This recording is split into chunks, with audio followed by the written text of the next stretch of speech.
Let's Mic news at 7। Maharashtra में BMC चुनाव नतीजों के बाद मुंबई की सियासत में हॉर्स ट्रेडिंग का डर सता रहा है। इसके चलते एकनाथ शिंदे गुट की शिवसेना ने अपने सभी 29 नवनिर्वाचित पार्षदों को बांद्रा के एक 5 सितारा होटल में शिफ्ट कर दिया है। पार्षदों को अगले 3 दिन तक वहीं ठहरने के निर्देश दिए गए हैं ताकि किसी भी तरह के जोड़ तोड़ या लुभावने प्रस्तावों से उन्हें दूर रखा जा सके। बीजेपी 89 सीटें जीतकर सबसे बड़ी पार्टी बनी, लेकिन बहुमत के लिए शिंदे गुट की 29 सीटों पर निर्भर है। इससे महायुति गठबंधन को कुल 118 सीटों के साथ स्पष्ट बहुमत मिल गया है। शिंदे खुद हालात पर नजर रखे हुए हैं और सत्ता का औपचारिक दावा होने तक पार्षदों को एकजुट रखना चाहते हैं। अब मेयर और अन्य पदों को लेकर जोड़ तोड़ तेज हो गई है।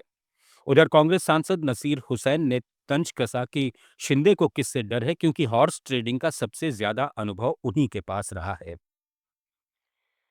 वहीं शिवसेना यूबीटी सांसद प्रियंका चतुर्वेदी ने कहा कि पैसों के बल से भाजपा एकनाथ शिंदे ने ये चुनाव लड़ा। शुरुआत में कहा जा रहा था कि शिवसेना यूबीटी को ध्वस्त करेंगे। विकास फंड में भी भेदभाव किया गया। 54 हमारे पार्षद थे जो शिंदे सेना भाजपा में चले गए। भले ही हम विपक्ष में रहेंगे, लेकिन मुंबई के हक की बात रखते रहेंगे। में ये कहा जा रहा था कि शिवसेना उद्धव बाला साहेब ठाकरे जी को ध्वस्त करेंगे, उनको जिता नहीं पाएंगे, 20 सीट से ज्यादा नहीं आएंगी, सब कुछ कहा गया। जो डेवलपमेंट फंड्स थे उसमें भी भेदभाव किया गया। 1000 करोड़ से ऊपर उन्हीं के कॉर्पोरेटर्स को दिया गया। 45 से ज्यादा हमारे 54 इनफैक्ट 45 से ही 54 हमारे कॉर्पोरेटर्स थे जो शिंदे सेना में चले गए और भारतीय जनता पार्टी में चले गए। इन सबको एक तरफ रखते हुए हमने जो लड़ाई दी है और वो लड़ाई में मुंबई की जनता ने हमारा। इधर शरद पवार गुट की एनसीपी एसपी के नेता जयंत पाटिल ने कहा कि मतदाताओं ने विकास और ईमानदारी को चुना। उन्होंने एनसीपी के प्रदर्शन पर चर्चा के लिए पार्टी में बैठक की बात कही। कल के रिजल्ट में भाजपा सबसे बड़ी पार्टी के नाते उभर के आई है और उनका विजय हुआ है और सारे उनके विजय उम्मीदवार सारे पार्टियों का मैं अभिनंदन करता हूं, लेकिन खास तौर पे भाजपा का विजय अच्छा विजय हुआ है और हर सिटी में हुआ है।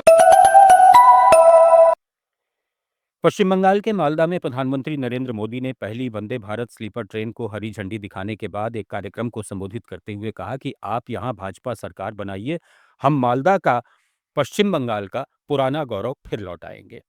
यहां जब भाजपा आएगी तो मालदा के किसानों के लिए नए अवसर लेकर आएगी।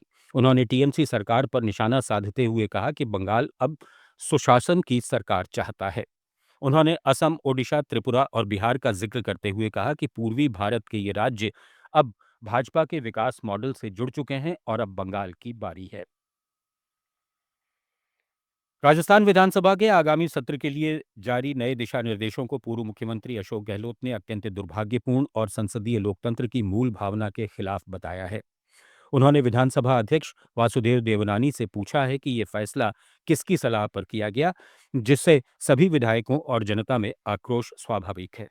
उन्होंने एक्स पर लिखा कि नए नियम विधायकों को राज्य स्तर के नीतिगत मुद्दों या पुराने मामलों पर सवाल पूछने से रोक रहे हैं, जबकि मंत्रियों को जवाबदेही से छूट मिल रही है। गहलोत का कहना है कि विधायक केवल अपने क्षेत्र के नहीं बल्कि पूरे प्रदेश के प्रतिनिधि होते हैं।